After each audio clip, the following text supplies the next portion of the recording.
18 years since I left, and in the town, they still call me by my dead father's name. Here, you're known as one familiar thing until you die or move away. This autumn afternoon, I walk across rusted railroad tracks beside the deserted plant my father cleaned the machines of for 30 years. The line rerouted, the factory moved south, and with it, the town's commerce. I wonder what it is that doesn't change, and think how often we return to the wrong old ways. These streets are named for exactly what or where they are. Maple, Lake, North, Elm. Mine was clay, the neutrality of a simple life. Children then were bored and willing to do anything to get out. Strange how I'm the one who's gone and now come back. I hear my father's voice and turn toward the creek lined with willows we fished from all my childhood. The creek is polluted, overwhelmed by whatever the town can't live with, and looking into those murky waters, I know we must be what we have been and more.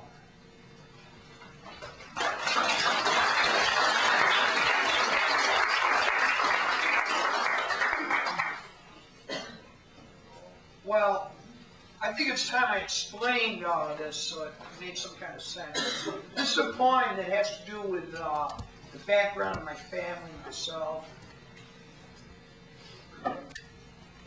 Travel.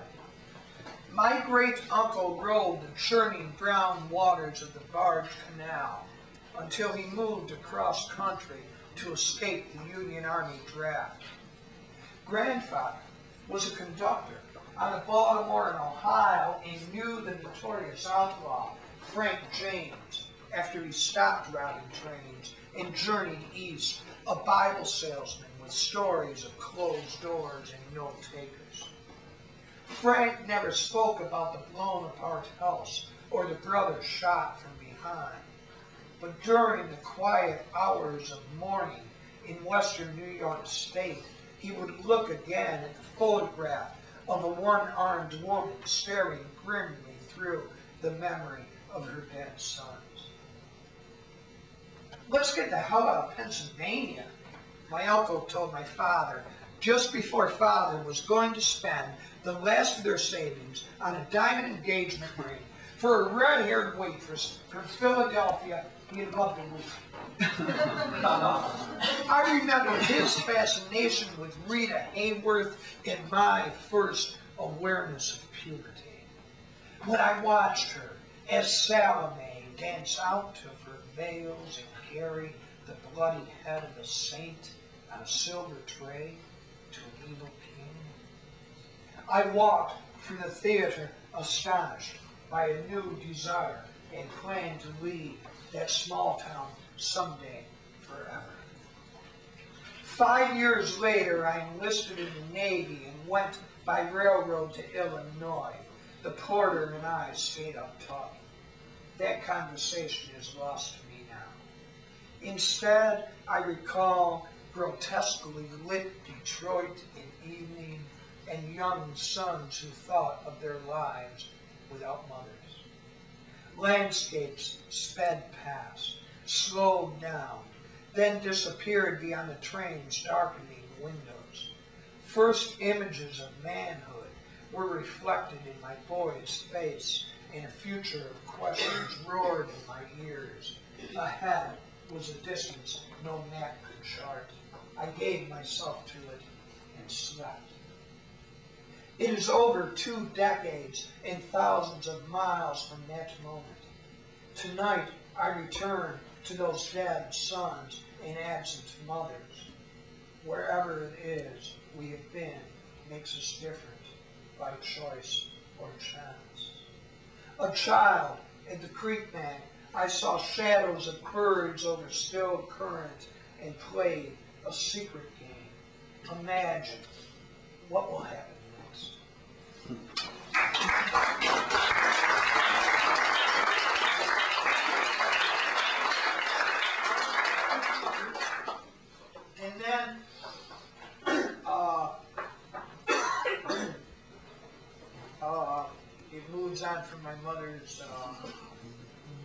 father's death and some other areas.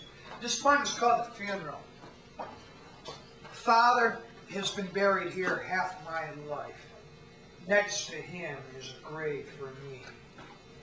At his other side, my mother lies this morning beneath incense and Latin chants. In this Catholic cemetery named St. Francis, I think of parochial school. Counting beads gave children license to be cruel as thorns, and faith that weddings, eating flesh, and funerals were, after all, the same. There are no saints. The last angel has flown into a dark eye and will not return. It begins to rain. Mother, we look at your grave and see an end. My daughter has your jewelry. The ceremony isn't right. There should be a way to keep you out of death. A photograph of you and Father shows what your life was like. In 1942, you wore a beaded dress and smiled. Father stood beside an elm and knew this day was good. Next autumn, you were married 2 years before my birth. You held those events as sacraments, even after death and loss. Now, in an uneventful town, left smaller by your leaving, the rain comes harder as we move away and home, wherever that may be.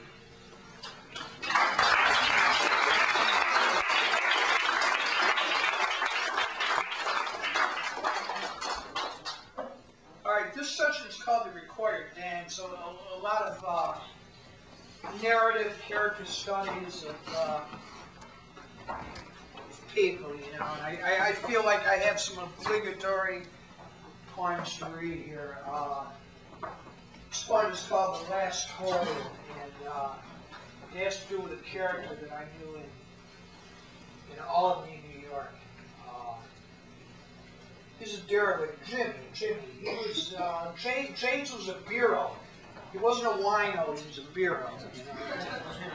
And he had an inheritance, and my friend Keith and I, who's here tonight, we found James sweeping the streets of an Italian market downtown Albany. You know, we just kind of took him home with us. You know, we were living out in the woods somewhere south of Albany, and then we started to get calls from neighbors, like James was out there screaming, trying to burn down fields and stuff like that. So we had to bring him back to Albany. But Deep has taught this poem to undergraduates, or at least he taught it to undergraduates in Bowling Green. He would read this poem as an example that it's possible to write a poem about anything. The Last Hole. We found him sweeping the streets of a downtown Italian market and drove him home with us to the side of a dirt road. He had been the city's favorite derelict. 56 years old, unkempt gray hair, beard, a paralyzed hand, and he wore the same pair of pants throughout the entire year I knew him. His name was James, he would insist, and if you called him Jimmy, he wouldn't speak to you for a week. When he got angry, he waved his bad hand. He told us, romance deferred sickens the heart, and declared the greatest day in American history was when the lights went out in New York City and youth directed traffic with their white hands. Once he tried to burn down a field, but again and again the wind put out the match flame. He slept with the dogs who knew him best and often woke, cried with them in the darkness, and recalled a time when, living in a Catholic worker's home, he entered a cathedral in a drunken rage, removed the icons he discovered there, and threw them over a cliff. After After he moved away, I stood alone in an empty room that had been his and felt a constriction at the base of my skull where something had reached up to take one last desperate hold.